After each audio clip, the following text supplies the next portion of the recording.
The Texas killing fields, a graveyard of secrets.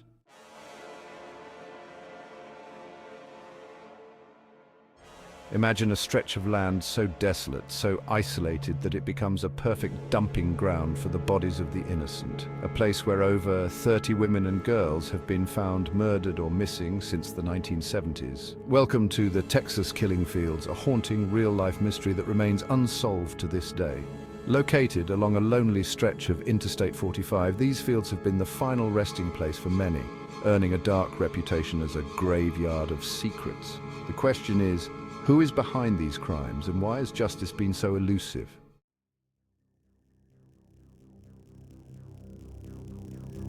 To understand the Texas killing fields, we must first understand the area itself. This 25-acre patch of land sits between Houston and Galveston, along Interstate 45, a highway often described as the Highway of Hell due to the numerous murders and disappearances linked to it. The fields are surrounded by oil refineries, marshes, and dense woods. It's an area known for its isolation, where screams go unheard and secrets are buried deep.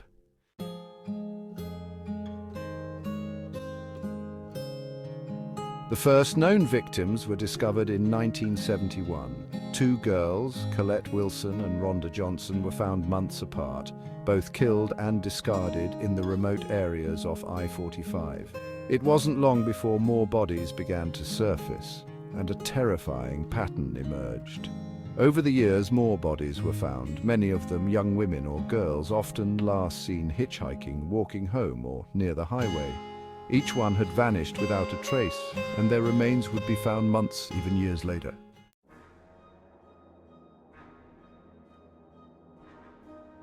What connects these cases? Is it one killer, multiple killers, or something far more complex? Authorities soon realized there were common threads. Young women, often teenagers, found in the same general area with similar methods of disposal. The victims were primarily young, Caucasian females, ranging in age from 12 to 25. Most were abducted from nearby cities, only to be found in the killing fields months later, often in varying states of decomposition. The discovery of multiple bodies, spanning decades, raised a terrifying question. Was there a serial killer operating in the area? Or were there multiple predators using this remote stretch of land as their dumping ground?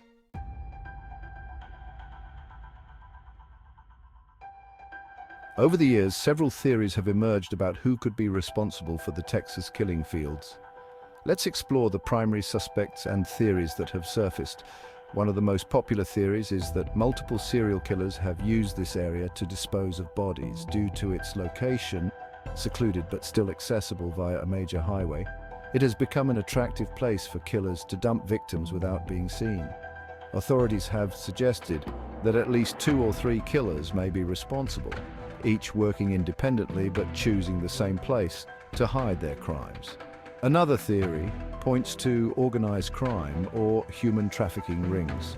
Some believe that the area was used to dispose of victims related to prostitution or trafficking, a terrifying possibility that paints a picture of systemic exploitation and violence.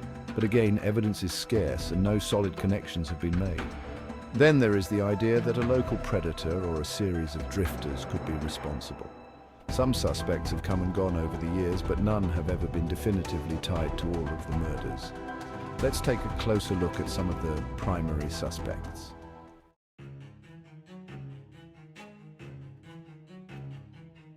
Several suspects have been named over the years, but each one has been difficult to connect definitively to the crimes. Edward Harold Bell, a convicted murderer and sex offender, confessed in 2011 to killing several young girls in the 1970s. He claimed to be responsible for a series of murders, but his confession was vague and lacked details that could be confirmed by law enforcement. Bell's confession raised more questions than answers. While he claimed to know details only the killer would know, he was never charged with any of the Texas killing fields murders. Did he embellish his story to gain attention, or was he truly involved? Another suspect is Clyde Hedrick, a local man with a criminal history who was recently convicted of involuntary manslaughter in the 1984 death of Ellen Beeson. Some believe he may have connections to the killing fields, but no conclusive evidence has been found. While some victims match his profile, he has never been definitively tied to all the crimes.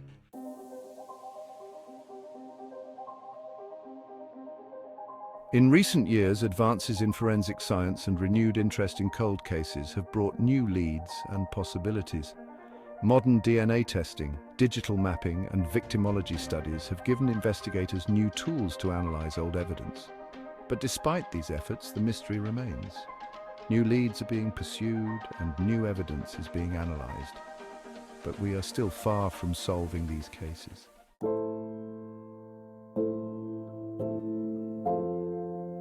Behind every name on the list of victims is a person, a daughter, a friend, a loved one. The tragedy of the Texas killing fields isn't just in the mystery itself, but in the lives that were cut short. Let's take a moment to remember some of those who were lost. Laura Miller, 16, disappeared in 1984. Her body was found in 1986.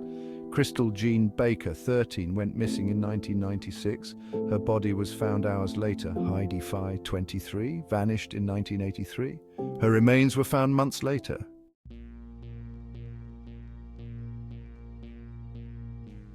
So, what do you think? Are these the work of a single killer, a network of criminals, or something even darker that we have yet to uncover? Do you have a theory or insight into these chilling cases? Share your thoughts in the comments below.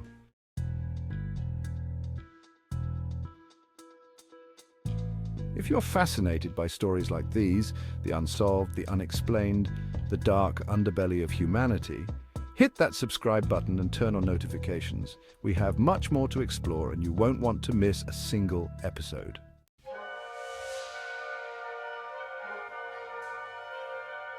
The Texas killing fields remain a mystery, a scar on the landscape of Texas that refuses to heal. As the years pass, we may get closer to the truth, or perhaps it will remain a story that will never be fully told.